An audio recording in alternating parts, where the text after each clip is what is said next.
Well, what kind of feedback did you get from like the Muslim community with that? Sure. Well, in the Muslim community was initially, there was some hostility to the show because here's yet another show about Muslim terrorists, right? So here we go again. There was a generational divide. The older generation, my parents' generation, were in uproar. Here we go, yet another show about Muslim terrorists. The younger generation, my generation, your generation, they actually focus on the fact that Darwin was a hero and that there was a chance to do a positive view of Islam. And so the younger generation was very supportive of it. This episode was one that was very well received by the community because initially when we people saw the pilot, and there were a lot of problems in the pilot, at least from a Muslim point of view. And so as a result, we actually screened this for a lot of Muslim groups who were very concerned and got them to, even if they didn't endorse us, to at least give us a more moderate response. This was revolutionary at many levels. The scenes in the mosque were actually filmed in the mosque in California. It's the Islamic Center there that's been there since the 1950s, and it's one of the oldest mosques in America, and it's the first time a U.S. drama has ever been filmed in a mosque. And so because of the content, we were able to get the mosque to agree to let us film there. And this is actually based on a true story.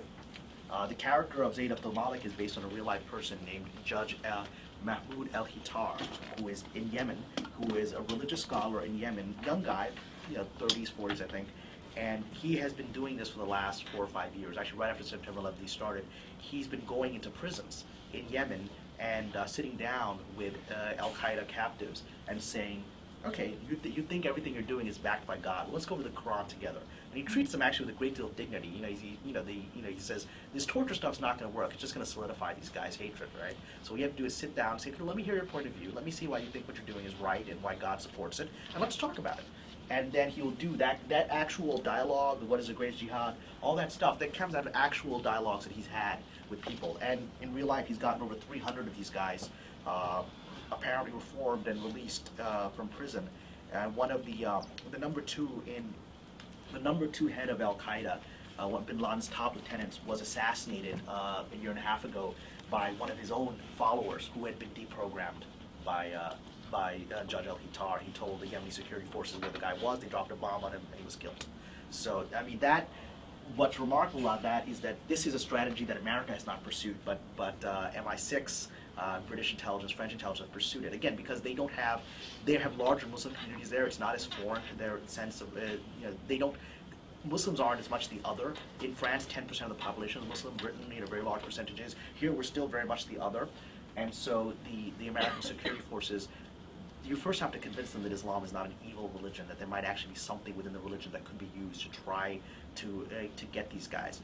Europe has enough Muslims that you can have that discourse. And what's actually interesting about that is that European Muslims, I was just in France for 6 weeks working on a TV show there, and European Muslims actually don't have it very well. I mean, they're a very large minority there, but there's a lot of racial discrimination, there's a lot of religious discrimination, and there are iron ceilings of where they can advance. American Muslims, on the other hand, even though people might be afraid of us and know very little about us, there's really no restrictions on us. I mean, we're very prosperous people. I mean, compared to Muslims in Europe, American Muslims are, economically, most of them have graduate degrees, they're doing extremely well.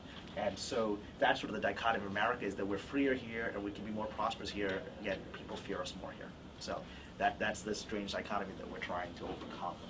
But yeah, so you can see that scene in the pool hall where the handler argues with with Darwin. That scene was going to be cut, and I fought as hard as I could, and I didn't win. And then the actor threatened to walk off unless that scene was kept in. So that was the kind of dynamic they weren't interested in showing on the show. And it was a big struggle to show that there might be resistance within the U.S. government towards working with Muslims. That's an ideological resistance. Some people don't want to acknowledge that maybe America isn't the promised land yet. So, yes?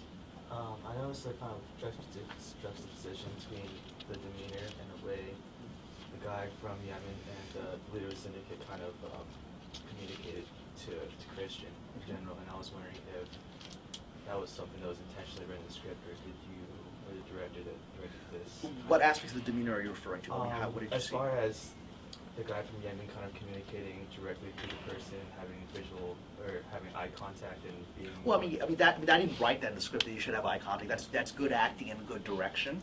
But definitely the undertone was the real character that this is based on does that. He tries to be very much your pal. He wants to be your friend.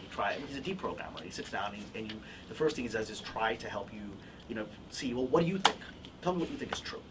Oh, okay, well, let me show you why that might not be true. So that's actually a deprogramming method, because people like this don't respond well to authority figures trying to tell them this is Islam, right?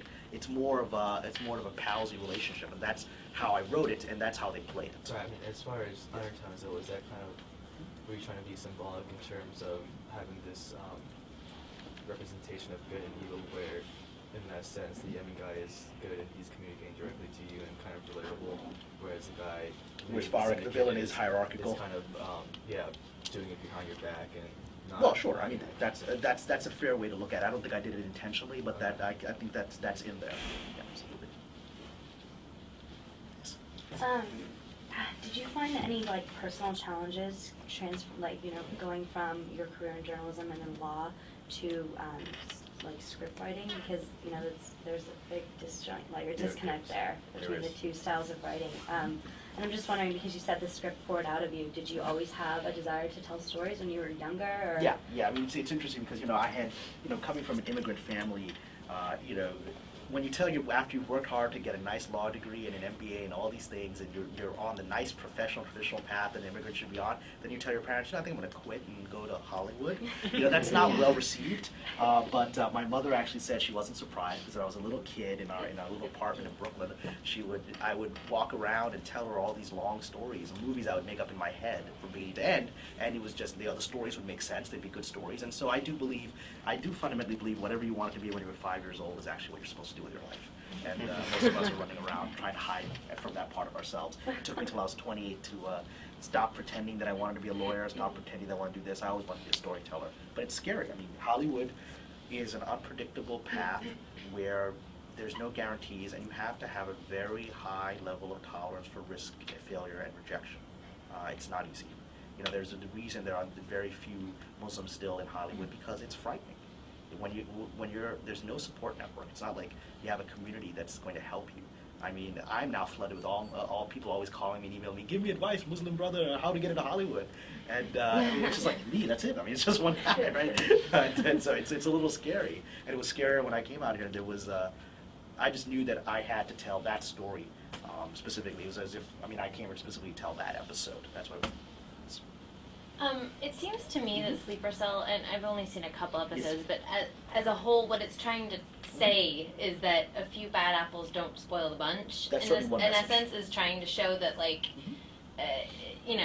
there's a complexity here. Mm-hmm. What other stories do you want to tell, I guess, would be a good question. What else do you think that America needs to see, or that the general population needs to see to better understand the community? Well, I wrote a script right after September 11th, which was actually, it's a story behind it is very interesting. Right after September 11th, I felt inspired to write a big movie epic on the Crusades. This is well before Ridley Scott did Kingdom of Heaven, which came out a couple years ago.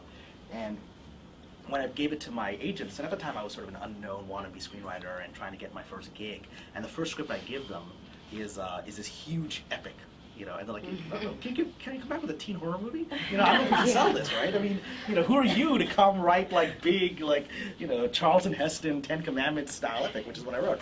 And it's still my best script. It's an epic on the Crusades I wrote, which I do intend to make someday. Remarkably, when Ridley Scott pulled off his movie, I was like, oh, great, here it goes. I guess mine is eclipsed. Turned out it wasn't. Ridley Scott's movie happens to be the prequel to my script. It ends at exactly the moment my script begins on, so that's Cosmic Destiny.